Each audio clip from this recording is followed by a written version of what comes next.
Annyeonghaseyo. I'm Demarshlie. I'm Ariel. And we're Soju for Two.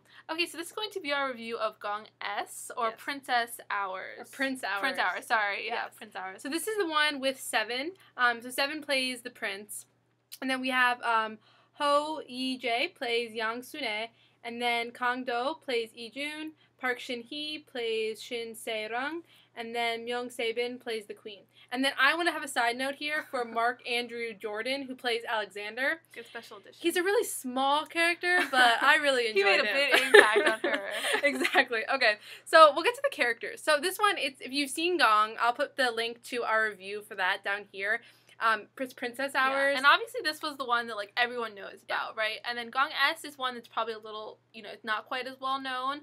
And again, like most follow-ups in Korea, it'll have, like, mixed reviews. And the thing is that I think a lot of people, the reason why people didn't like this one so much is because they wanted there to be a second season of the original Goong. With the same cast. Same cast. So I think that's why the show gets a really bad rep. Mm-hmm. But I say chemistry. So the thing about Seven is that he's very endearing. Yeah. He's really likable right away. So likable. Mm-hmm. He really reminds us of Rain. I mean, he's something about him is just like you want to like give him a big hug.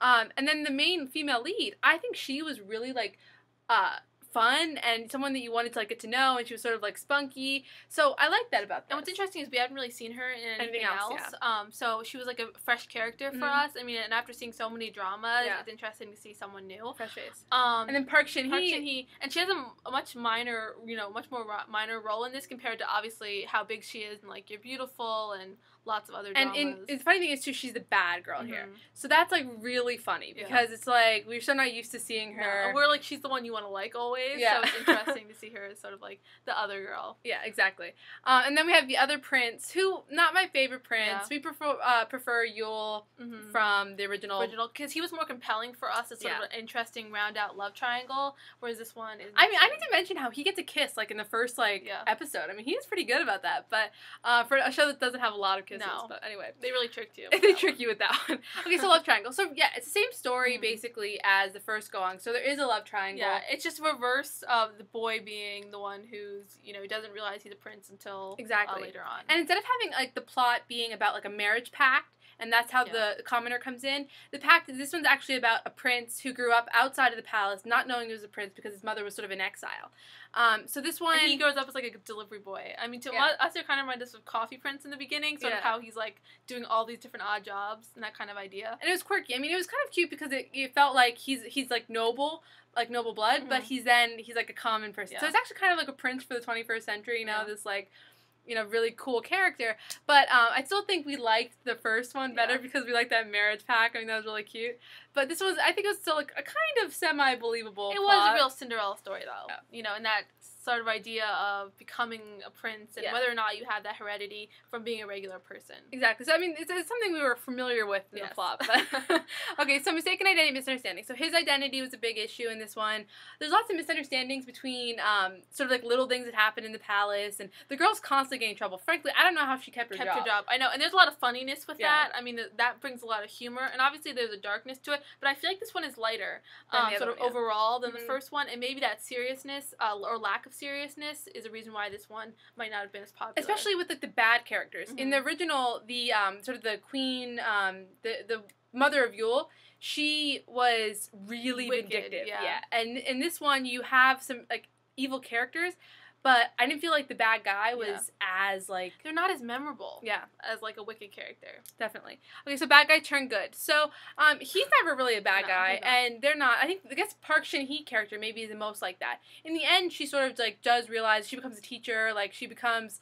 like a normal person. I think maybe it's more she's just growing up. Yeah, she was like, immature. Almost, I mean, she's just... And she's also being manipulated a lot in this, but as she sort of becomes her own person, that changes a little bit for her. Exactly. Okay, so piggyback ride. I'm sure there's a piggyback ride in there. There's a few drunken moments. When the first drunken kiss, which she forgets about for a really long time. I love how in dramas they always forget about kissing people. Yeah. It's very fascinating. So kisses. So there's some really good kisses in this, surprisingly. I feel like there's a lot more than the first one. Like, more, because they're kind of sprinkled throughout, whereas the first one doesn't have as much. But, I mean, for us, it wasn't quite as impactful as not as much, but I think Seven may be the really... looks like a good kisser. I like Seven. I think a lot of people like Seven. Exactly, right? It's funny, we never really listened to any of his music, No. so I don't know. Actually, I listened to Digital Bounce. Did you? Did you like it? Yeah. Okay. It was different. Well, maybe I'll listen to it, guys. Any songs you guys like, tell us down here. We'd love to know. Fashion. Okay, so there's some amazing fashion in this. I mean, it's Seven, so you can really put whatever you want on him, and he's, like, willing to wear it. And also, like, Park Shin-hye's character has some interesting clothing. I mean, it was a few years ago, so I think in that, like, obviously the clothing's a little more dated, but there was sort of interesting fashion. It was definitely cutting edge. I mean, a lot of his suits, and it's really similar to the first Goong. In the first Goong, he would wear, like, really, really sharp looking outfits. A lot of, like, bolero, like, the bolero ties. Like, the, like, bows, and, interesting. It's really cutting edge male fashion. The female fashion was not for, except for Park Shin-hye's character, the main female lead is really common. Yeah, she's more of, like, the commoner look. Okay, so music. So I don't really remember the music in this, surprisingly. But we assume Seven has to have been, like, on the OST. Song. I mean, we were talking about that before. We're not really... The music wasn't amazing. Wasn't memorable. No. Okay, so we'll give our ratings. Okay, I would give this a 7. I know that I gave Goong, the first one, higher, and I think that really I just have to compare it to that. And I think the first one shines all over, but this one has, like, good qualities. If it was standing alone, it might be higher, but because it's, you know, in the same vein as the first one, I would have to give it a 7.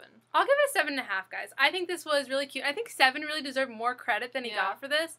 I think he was really likable, and the romance, even though it was not quite as, like, epic as the first one, I do think it was really there. So I give it a 7.5. Definitely watch it if you haven't seen it yet, but sort of, like, try to clear your mind of the original Goong, and you might like it a little bit better.